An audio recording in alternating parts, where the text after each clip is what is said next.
So, hello students, and welcome back to yet another video. Shooting this from the home. And एक question मुझे दिखा IIT Kanpur के mock test में। एक बच्चे ने मुझे व्हाट्सएप पे ये क्वेश्चन पूछा था। द क्वेश्चन इज बेसिकली, अगर आप इसको रीड करें, the solution was prepared by dissolving 2 gram of a non volatile non electrolyte solid B in 100 gram of solvent A at 354 Kelvin. The vapor pressure of the solution become exactly equal to the atmospheric pressure of 1 atm. Fine. If the molar mass of A is 80 gram per mole, the molar mass of solid B is what? Gas constant दिया हुआ है 8.3 joule per Kelvin per mole. Vapor pressure of the A at 353 Kelvin is also 1 atm, and a standard entropy of vaporization at A of A at 353 Kelvin, it is equal to 85 joule per Kelvin per mole. Now look at this question. It is a very important question.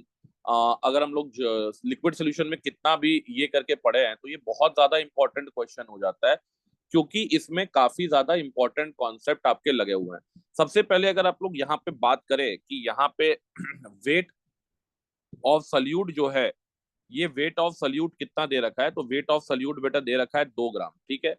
और ये salute का wait हो गया, और 100 ग्राम आपका solvent का wait है। तो वेट ऑफ सॉल्वेंट कितना दे रखा है बेटा?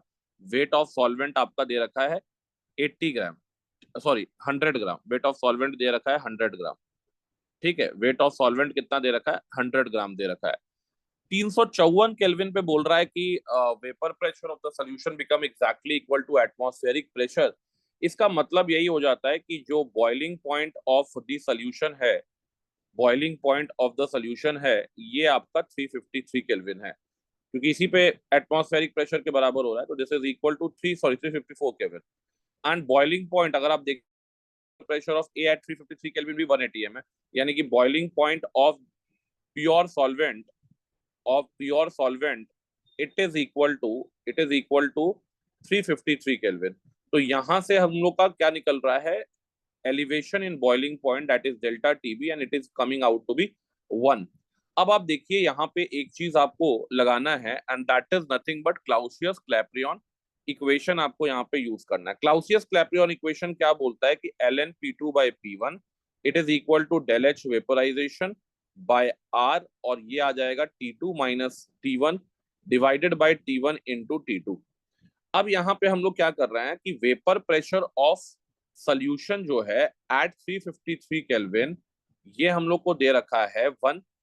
And vapour pressure of solution at, मान लीजिए टी केल्विन की बात, तीन ये 354 पे दिया है ना, हाँ ये 354 केल्विन पे 1 है।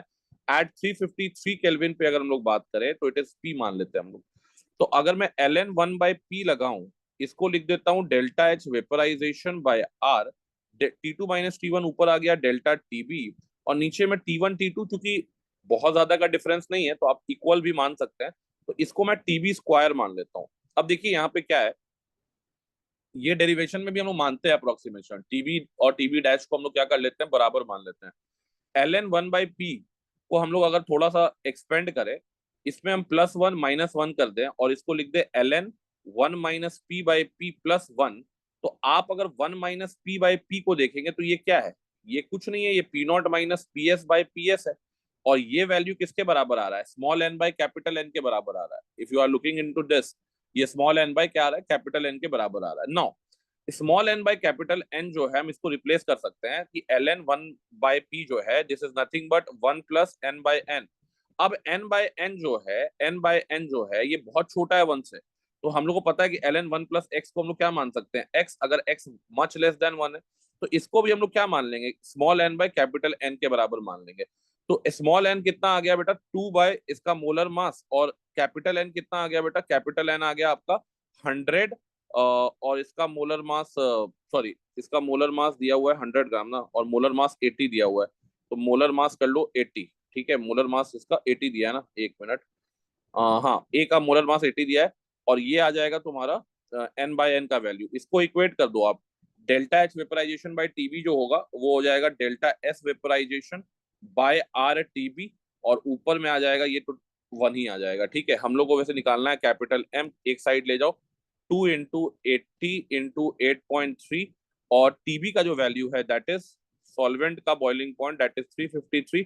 डेल एस वेपराइजेशन आपको कितना दे रखा है, डेल एस वेपराइजेशन आपको दे रखा है एग्जैक्टली 85 जूल, 85 ले लो, तो ये आ गया 85 और क्या नाम है, डेलेस वेपराइजेशन हो गया। इसके अलावा हमको चाहिए 1 आ जाएगा नीचे इंटू 100 आ जाएगा। इसको अगर आप सॉल्व करते हैं तो ये सॉल्व करने के बाद, ये सॉल्व करने के बाद आपकी एग्जैक्टली जो आंसर आएगी, जो मैंने कैलकुलेट करके रखा हुआ है, इसमें टाइम नहीं वेस्ट कर रहे हैं, दैट इज 55.15।